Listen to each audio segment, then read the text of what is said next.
Olá, meus amigos, sejam todos muito bem-vindos ao canal Politizando. Eu sou o William Jacob e vou falar aqui do Flávio Bolsonaro, que teve uma declaração delirante nas redes sociais. É inacreditável o nível de negacionismo desse pessoal.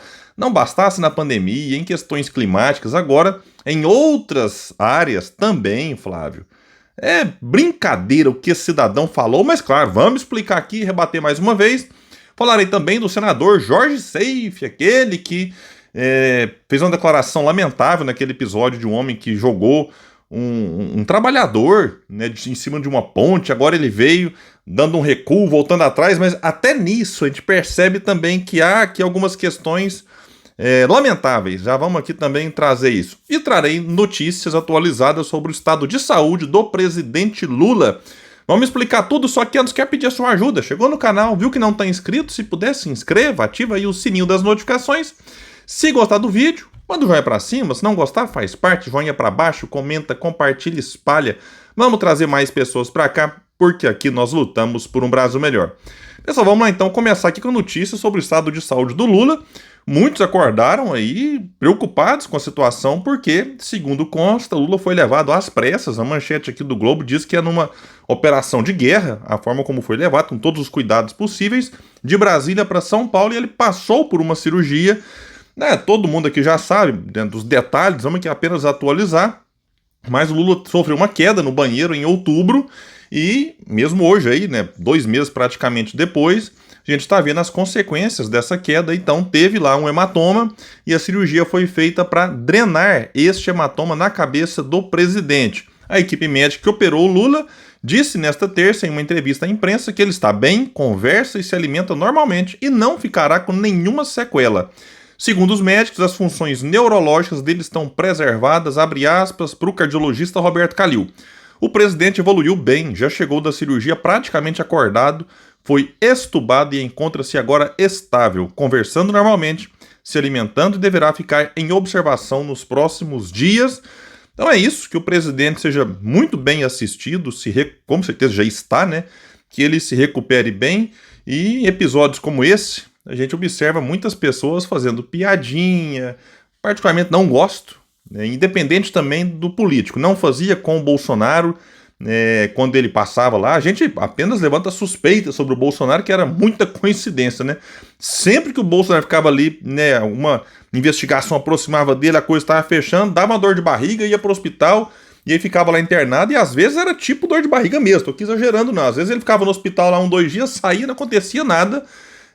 Então, aí muitas piadinhas sobre morte, sobre não sei o que, não entro nessa vibe em relação a nenhum presidente. A gente torce pelo bem das pessoas, no sentido da saúde. Inclusive, no caso do Bolsonaro, eu falava aqui que ele se recupere para pagar pelos crimes que eu acho que ele cometeu e que a justiça vai julgá-lo. Então esse é um ponto aí. Agora, em relação ao Lula, insisto que ele tem uma boa recuperação e que dê tudo certo lá, e que o pessoal fique atento, que 2 meses depois surge o hematoma, então realmente tem que tomar cuidado em relação a essas questões aí. Pessoal, vamos falar aqui agora do Flávio Bolsonaro. Criticou a decisão do ministro Barroso, do STF, que determinou, através aí de uma decisão, que a partir de segunda, o uso obrigatório de câmeras por policiais em São Paulo que participarem de operações. O parlamentar, o Flávio Bolsonaro, defende que a medida dificulta o trabalho da PM, ao afirmar que os policiais irão preferir não correr o risco de errar em serviço. Não vão trabalhar por medo de virarem réus. Meu Deus, abre aspas para o filho de Jair. A consequência em São Paulo vai ser só uma.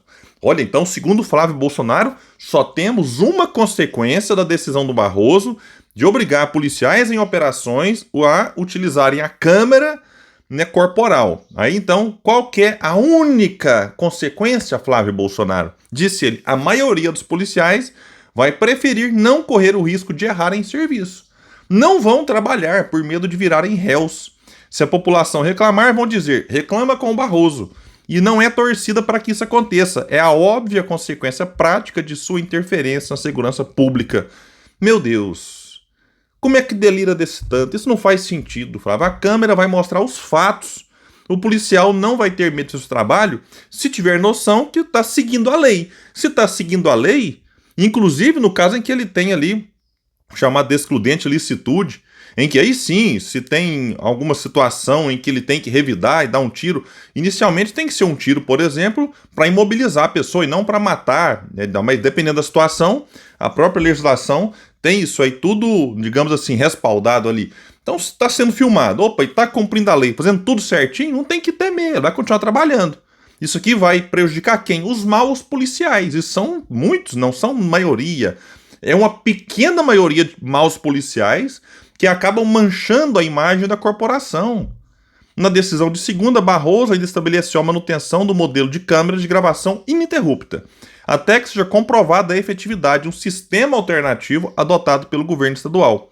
Aqui vai dizer e tal, da importância dessa medida, e o governo de São Paulo, em vez da gravação ininterrupta, defendeu um modelo em que as câmeras são acionadas em 3 situações: pelo próprio policial, acionamento automático em determinadas situações, como barulhos de tiro, e acionamento remoto pelo centro de operações. Olha, pelo próprio policial é brincadeira, né? Aí o policial falou, opa, agora eu vou fazer uma coisa errada, deixa eu desligar. Ou então, opa, agora eu tô belezinha, eu vou fazer a coisa certa para mostrar que eu trabalho de forma correta, vou ligar. Então, essa aqui não faz sentido. A outra, não, acionamento em determinadas situações. Teve um tiro, ligou a câmera, peraí, mas o tiro já aconteceu. Aí a câmera liga depois, e aí? Vai filmar a cena do pós-tiro. Então também não faz sentido. Esse acionamento remoto pelo centro de operações, aí, talvez essa aqui seja uma das medidas que dá para você aprimorar, discutir e tal. Mas as outras, francamente, né, não me agradam. Bom, pessoal, é o seguinte, e antes aqui, né, o Barroso até lembrou de alguns episódios, né, como o homem que foi arremessado em cima de uma ponte, a idosa que foi agredida, o policial que matou um homem com 11 tiros nas costas após um furto de sabão. Então, francamente, né, isso aqui são 3 de todo dia sai. Aí o pessoal quer minimizar, beleza, não vamos generalizar, insisto, a imensa maioria dos policiais são pessoas corretas, honestas, que cumprem o seu papel ali de forma, né, legítima. Agora, tem uma pequena minoria que mancha. E essa aqui deve estar preocupada aí. Não sei por que o Flávio está tão preocupado assim com isso. Bom, pessoal, é o seguinte. Semana passada, o senador Jorge Seife, de Santa Catarina, deu uma declaração desumana, lamentável e apontada por muitos como criminosa sobre o caso em que um rapaz foi arremessado de uma ponte por um policial militar. Aí ele agora pediu desculpas pela fala. Mas vamos lembrar o que ele disse? Que o print é eterno, né? Imprensa nacional demonizando a PM de São Paulo. O erro dos policiais foi ter jogado meliante, chamou o cara de meliante, em um córrego. Não, pergunta, né? Foi ter jogado meliante em um córrego? Não, foi do penhasco? Porque com essa justiça sem vergonha que libera vagabundo em audiência de custódia, levar para a delegacia e ser satirizado por criminoso é o fim do mundo. Tomar um banho no córrego é prêmio. Minha solidariedade e apoio incondicional aos PMs e secretário Derrite. E aí vai citar lá uma passagem de um filósofo. Aí ele voltou atrás. E disse o seguinte, durante uma sessão plenária no Senado. Eu fiz uma manifestação nas minhas redes sociais, até dura, agressiva. E no final descobrimos que, na verdade, o rapaz era entregador de aplicativo, que ele se desesperou. Não foi uma luta, simplesmente foi uma ação deliberada. Então vamos por partes. Ele descobriu que depois o rapaz era trabalhador. No primeiro momento tinha dúvida. E aí, o que o rapaz fez? Eu até disse no vídeo que, supondo que fosse um criminoso, independente do crime que foi cometido, aquela atitude não era justificada. Porque nas imagens você percebia que não tinha luta. Desde o início você percebia que não tinha ali uma luta corporal e que o policial, ou no desespero, jogou o cara. Não. O cara tá tranquilo, caminhando, o policial chega, pega e joga. No primeiro momento a gente nem sabia se tinha morrido, se não tinha. A gente soube depois, ainda bem que o rapaz conseguiu sair lá e não morreu. Mas podia ter sido uma tragédia, com a vítima fatal. Então Jorge Seife já está errado aqui, que desde o primeiro momento se percebeu que não era uma luta. Que o rapaz estava tranquilo, rendido, digamos assim, nem ofereceu resistência, nem porque não tinha motivo para ser rendido.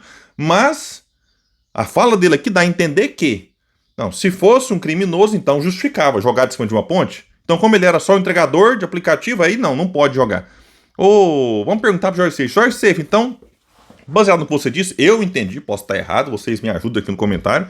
Que, repito, se fosse um criminoso, ele então concordaria em jogar de cima de uma ponte. Aí eu pergunto pro Jorge Seife, e se foi um crime, por exemplo, de rachadinha, peculado, que é você pegar parte do salário de um funcionário público e embolsar? O Queiroz confessou que fez isso no gabinete do Flávio Bolsonaro, enquanto ele era lá seu assessor. E aí, você vai defender então que Queiroz, que Flávio sejam arremessados em cima de uma ponte, ô Jorge Seife? E quando você, um presidente da República, rouba joias que deveriam estar no acervo do patrimônio público, de repente, essas joias são vendidas, o dinheiro colocado no bolso de alguém aí você defende que o ladrãozinho de joias, ou ladrãozão de joias, também seja arremessado em cima de uma ponte? Tá vendo, pessoal? É difícil esse discurso deles. A gente sabe, essa coisa do bandido bom, bandido morto, até que o bandido é alguém próximo deles. E quando o caminhão de empresa de transporte transporta drogas, tem acusações pesadas nesse sentido.